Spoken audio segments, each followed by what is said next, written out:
Nimesikia Ruto akijigamba juzi ati alijilete hapa. Si Ruto mlikuwa na shida na yeye? Si mimi ndio nilimsafisha? Si alikuwa na damu ya 207?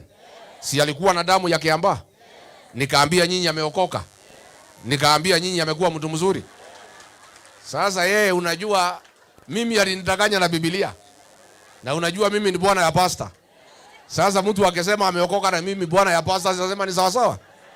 Si alitudanganya na Biblia? Lakini tumemjua. Sasa nani aliua watoto ya Gen Z? Nani alisema watoto wapigwe risasi mguu? Sasa huyo ni mtu mnaweza pigia kura?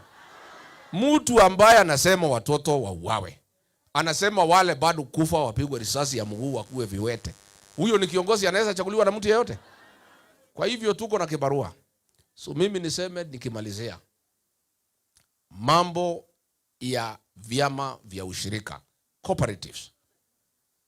Tuko na cooperatives ndani ya Kenya.